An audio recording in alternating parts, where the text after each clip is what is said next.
This is a famous bread with a sweet, fluffy dough that is well worth trying.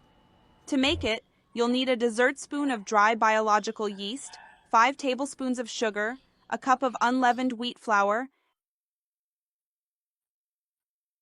and half a cup of warm water. Be careful with the temperature of the water. It shouldn't be too hot, just lukewarm. If in doubt, use room temperature water instead. Mix all these ingredients well. After stirring everything well, cover and leave to rest for at least 15 minutes. For the dough, take 3 cups of unleavened wheat flour. Set aside about half of this flour. Add a teaspoon of salt, a whole egg, and a cup of room temperature milk. Incorporate the yeast mixture you've prepared and mix well until the flour disappears into the dough. And look guys, in this part, the dough has to be really liquid so that it's easier to mix with the butter. Add 2 tablespoons of butter. It can be salted or unsalted, whichever you prefer, and keep stirring. If you prefer, use margarine. Add a little more flour, but don't add all the flour at once. Knead the dough with your hands. If you find it easier, you can use a mixer. The dough will be a little soft at first, but keep mixing before adding the rest of the flour. This process is important so that you get a super fluffy and smooth dough. Once well incorporated, the dough will begin to firm up.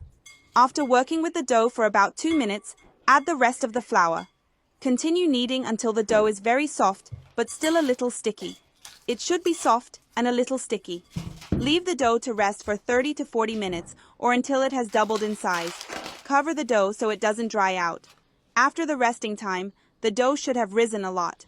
Remove the air from the dough by pulling it from side to side. Sprinkle a little flour on the table and roll out the dough with a rolling pin.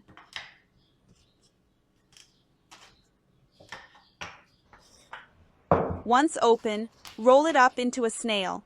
Start by bringing the 2 ends together and roll up tightly, turning and pulling back. Continue until you have rolled up all the dough. Keep doing it like I'm doing it here and you won't make a mistake. You'll have perfect dough. Tightly seal the ends and place the dough in a buttered and floured pan. Cover and let the dough rise until it doubles in size. Here it took about an hour. While the dough is rising, prepare the farofa by mixing together a tablespoon of butter at room temperature, 1½ tablespoons of wheat flour, a spoonful of sugar, and 1½ tablespoons of cornstarch. Mix with your fingertips until it forms a loose flour. After 20 minutes, the dough should have risen a lot. It will rise a little more in the oven. Make shallow cuts in the dough with a sharp knife. This helps it rise and gives the bread a nice finish.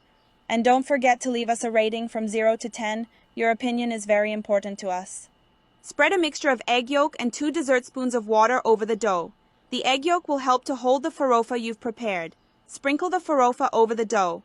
If you have any left over, store it in the fridge to use in other recipes. Then bake the bread in a preheated oven at 180 degrees for 40 minutes. Making bread may seem complicated, but by following these steps, the result will be delicious. If you make the recipe, let me know what you think. I'd love to know if you like our recipes. After the time has passed, look how wonderful this recipe turns out. It's mouth-watering. This bread recipe is simply incredible. The sweet, fluffy dough will win over your taste buds and delight everyone around you. The perfect combination of ingredients and the step-by-step instructions guarantee a delicious and irresistible loaf.